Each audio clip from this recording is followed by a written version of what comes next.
Okay beta, so our next topic is composition of two simple harmonic motions at right angle. Okay, तो basically right angle का मतलब क्या है? Right angle का मतलब है कि ये वाली जो लाइन है इस लाइन के क्या होगी, परपेंडिकुलर। देखो, to find the resultant of two perpendicular simple harmonic motions.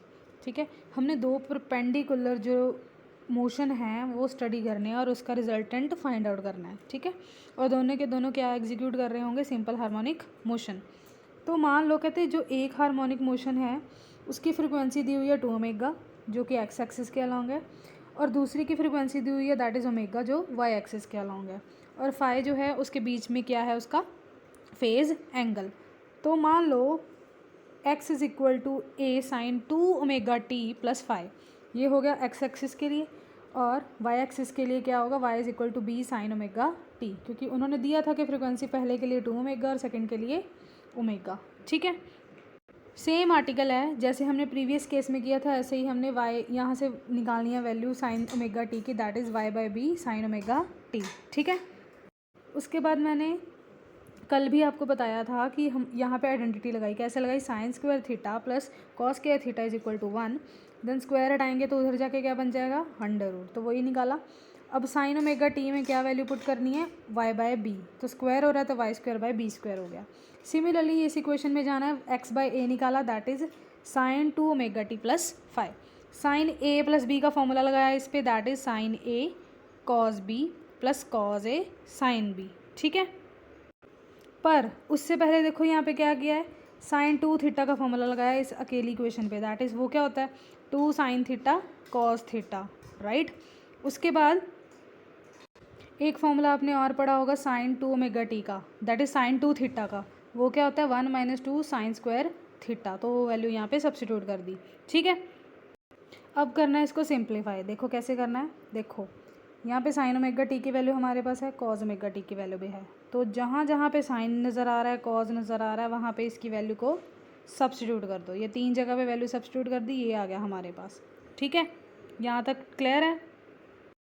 Value substitute करने के बाद देखो क्या किया, इस वैल्यू को उन्होंने लेफ़्ट साइड भेज दिया। देखो यही स्टेप किया है ना।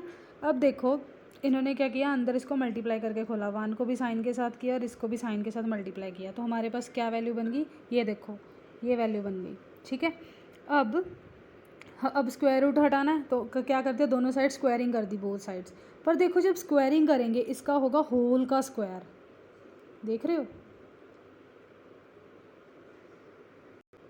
देखो। ठीक है, होल का स्क्वायर होगा, मतलब यहाँ पे ये ए की तरह एक्ट कर रहा है और ये बी की तरह एक्ट कर रहा है। देखो A square plus B square plus 2ab। ठीक है, राइट हैंड साइड पे ये सारी स्क्वायरिंग की टर्म बन गई, स्क्वायर रूट के साथ स्क्वायर कैंसिल हो गया तो हमारे पास ये बना।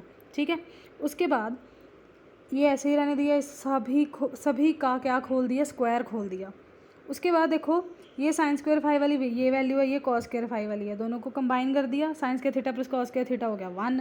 ठीक है, जस्ट वैल्यूज़ को क्या किया, अरेंज करा, यहाँ पे भी और यहाँ पे भी 1 बन गया, ये वैल्यूज़ हमारे पास बची। ठीक है, अब सारी की सारी ब्रैकेट्स में क्या कॉमन था, 4y square by B square, वो हमने कॉमन निकाल लिया, बाकी सारे टर्म्स एज इट इज़ रहने दी, इज इक्वल टू 0। ये है बेसिकली जब दो सिंपल हार्मोनिक मोशन आपस में परपेंडिकुलर होंगे तो उसकी ये इक्वेशन आएगी। ठीक है, ये बेसिकली क्या रिप्रेजेंट कर रही हैं, दो लूप्स, एक लूप ये होगी, एक लूप ये होगी। अब जैसे हमने प्रीवियस केस में सभी इक्वेशंस को पुट किया था, 5 की वैल्यू को 0 पुट किया था ना, सारी वैल्यूज़ के कॉरस्पॉन्डिंग अलग अलग फिगर बनी थी, जैसे ऑब्लिक लिप्स बनी थी, देन रेक्टेंगुलर बनी थी, इस केस में भी बनेगी। देखो जब हमने 5 को 0 पुट किया तो वैल्यू बनेगी, 2 लिप्स बनेंगे ऐसे, देन π/4 पुट करेंगे तो ऐसी फिगर बनेगी, π/2 पुट करेंगे तो ऐसी फिगर बनेगी। डिटेल में नहीं पढ़ना, सिर्फ ऐसे पता होना चाहिए कि कैसे बननी है। आफ्टर दीज 3 फिगर्स देखो क्या हो रहा है, वो ही पैटर्न रिपीट हो रहा है लेकिन इन रिवर्स ऑर्डर, ऐसे ही हमने पिछले केस में किया था, याद आया। ठीक है, यहाँ तक देखो क्लियर है।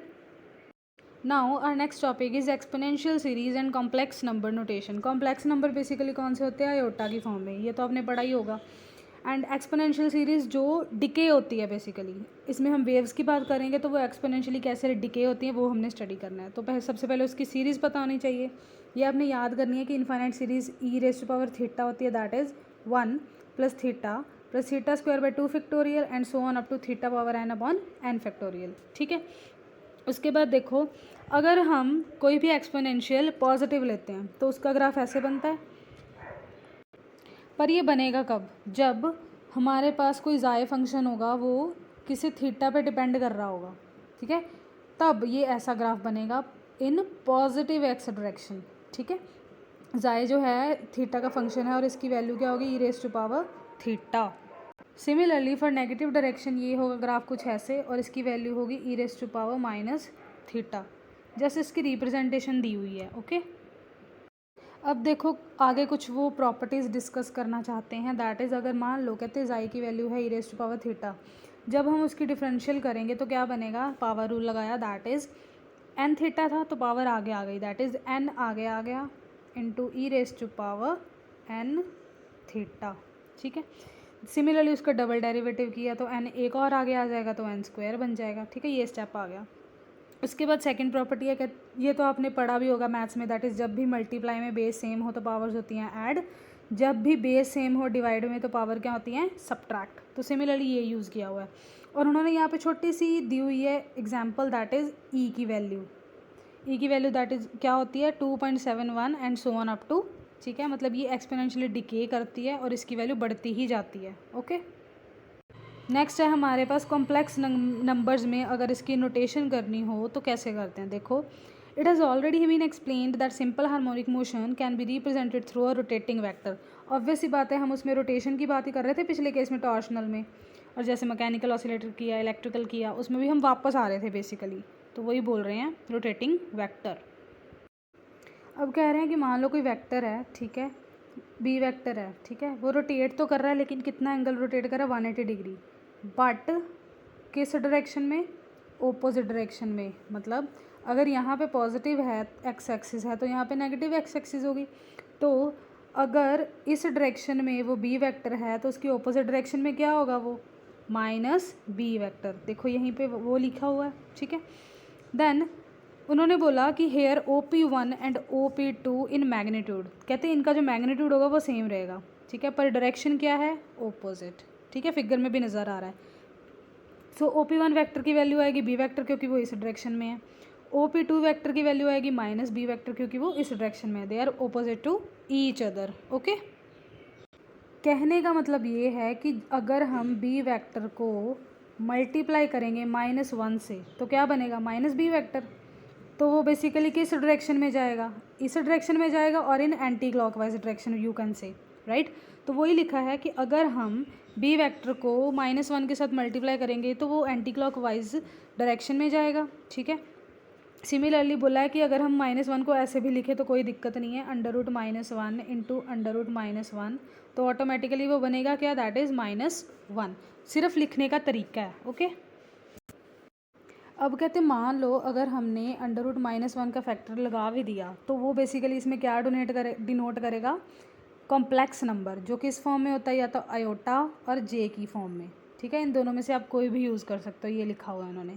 ठीक है, उन्होंने आई को भी -1 ले लिया, जे को भी -1 ले लिया। ठीक है, अब देखो फर्स्ट ग्राफ क्या डिपिक्ट कर रहा है, ये तो होगी पॉजिटिव एक्स एक्सिस। ठीक है, इधर क्या है? Negative x axis. तो कहते हैं अगर हम बी के साथ -1 अंडर रूट का फैक्टर मल्टीप्लाई करेंगे तो बेसिकली वो इसी डायरेक्शन में मूव करना शुरू करेगा ना, दैट इज़ एंटी क्लॉकवाइज, इसीलिए उसके साथ -1 का फैक्टर उन्होंने मल्टीप्लाई किया। मतलब वो स्लाइटली क्या करेगा? कॉम्प्लेक्स डायरेक्शन में जाना शुरू कर देगा। अब इसमें देखो क्या है, हमने चारों डायरेक्शंस ली हैं। देखो यहाँ पे है iota, iota simple, iota square की वैल्यू होती है -1। ठीक है, देन अगर मान लो हमने आयोटा क्यूब निकालना हो तो इसको ऐसे लिख सकते हैं, आयोटा स्क्वायर इंटू आयोटा। तो जब भी हमें किसी कॉम्प्लेक्स नंबर को डिनोट करना हो तो हमेशा याद रखना है, इसको इस फॉर्म में लिखते हैं, a प्लस आयोटा b, या फिर अगर नेगेटिव में है तो a minus iota b। This is basically real quantity and this is basically imaginary quantity because it is multiply by iota. ठीक है, तो ये सारा कंसेप्ट था इसमें बेसिकली।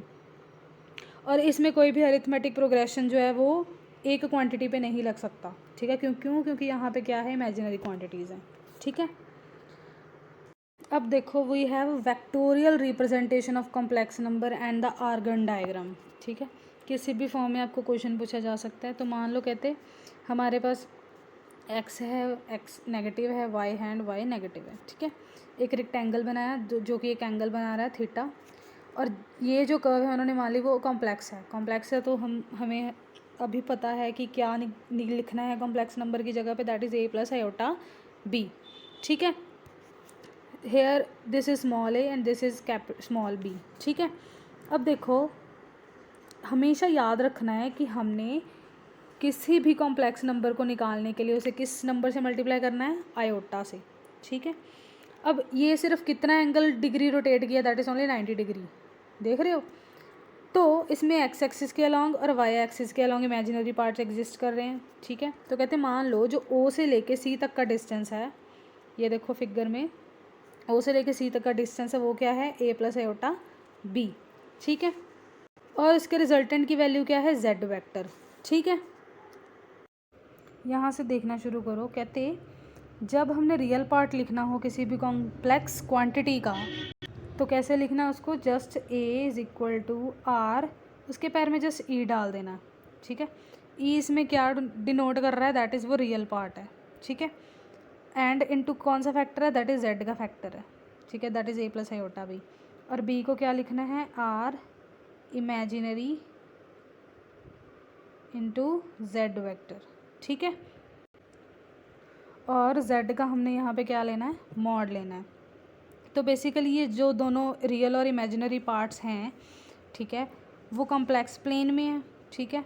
तो ज्योमेट्रिकल रिप्रेजेंटेशन जब भी हम उसकी बना देते हैं, जैसे हमने पिछले में ये ऐसे फिगर बनाई हुई है, तो उस ज्योमेट्रिकल फिगर को हम क्या बोलते हैं, आर्गन डायग्राम, ठीक है। उसके बाद देखो, उन्होंने उसका निकाला मैग्नीट्यूड कैसे निकालते हैं हम, इस फिगर में देखो, this is your real part, this is your imaginary part. तो रियल पार्ट कौन सा है, ए वाला स्मॉल ए, और इमेजिनरी पार्ट है स्मॉल बी वाला। तो इन दोनों को क्या करेंगे हम, स्क्वायर विद रूट, देखो यही किया, O A square plus O B square, ये मैग्नीट्यूड निकालने का फॉर्मूला होता है, जिसकी वैल्यू टोटल क्या है, ये है टोटल कैपिटल है, ये टोटल है कैपिटल बी। तो वो सब्स्टिट्यूट कर दिया। मैंने सबसे पहले यही बताया था कि ए को क्या बोलते हैं, रियल इंटू उसका complex part that is Z, and then B को क्या लिखना है, आई एम इंटू जेड। तो वो लिख दिया हमने, देखो ये स्टेप। तो ये क्या आ गया हमारे पास, ओवरऑल उसका मैग्नीट्यूड, ठीक है। आगे देखो, कहते मान लो अगर हम z को उसके ही ओपोजिट पार्ट से कर दें मल्टीप्लाई, जैसे मान लो अगर z 1 है तो z स्टार की वैल्यू क्या होगी, -1, मतलब उसका कॉम्प्लीमेंट्री पार्ट होगा।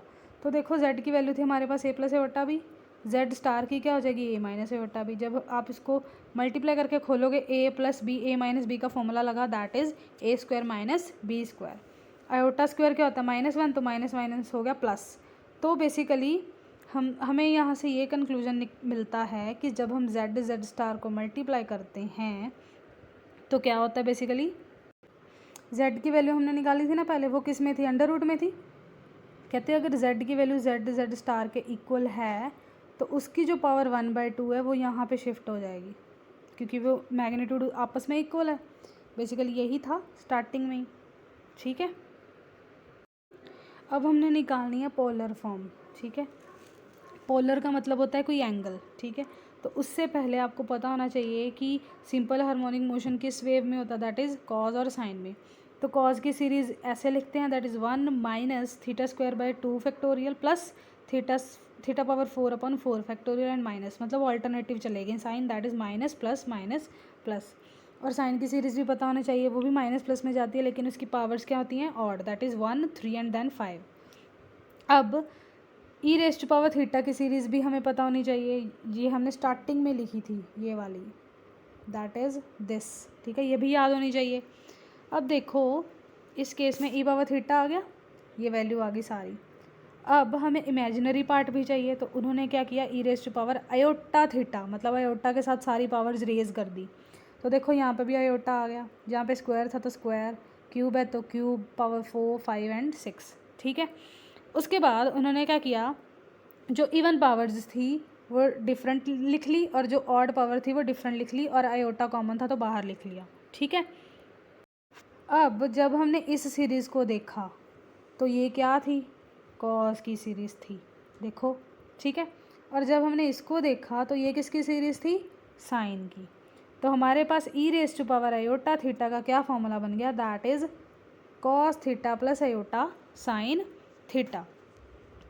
अब कम्प्लेक्स फॉर्म में अगर हमने इसको लिखना हो, that is z is equal to a plus iota b की फॉर्म में, तो देखो कैसे लिखना है। हमने ए को पुट कर दिया यहाँ पे जेड कॉस थीटा और बी को पुट कर दिया जेड साइन थीटा, ठीक है। कॉस थीटा और साइन थीटा को हमने ब्रैकेट में कर दिया, जेड बाहर कॉमन आ गया, तो cos theta plus iota sine theta की वैल्यू हमने निकाली है, that is E raise to power iota theta, तो वो पुट कर दी, हमारे पास जेड की वैल्यू क्या बन गई, Z into E raise to power iota theta, ठीक है। यहाँ पे जो जेड है वो क्या है, उसका मॉडुलस है, मतलब उसको पॉजिटिव ही लेना है। और इस इक्वेशन को हम क्या बोलेंगे, पोलर फॉर्म, ठीक है। ये 1 मार्क में भी क्वेश्चन आ सकता है कि पोलर फॉर्म कौन सी होती है, ओके। अब देखो हमने साइन निकाल लिया, कॉज निकाल लिया, अब निकालना है टैन, ठीक है। तो टैन बेसिकली इसकी डायरेक्शन फाइंड आउट करने के लिए हम निकालते हैं। देखो tan theta is equal to A C by O A. Tan basically होता क्या है, जब हम इसका फॉर्मूला करते हैं, that is perpendicular by base. तो इस रेक्टेंगल में जाओ, परपेंडिकुलर ये है, बेस ये है, that is Z sine theta upon Z cos theta. तो हमारे पास क्या बन गया, टैन थीटा। वो किसकी वैल्यू, ये वैल्यू है कैपिटल बी की, ये वैल्यू है कैपिटल ए की, तो ये वैल्यू आ गई।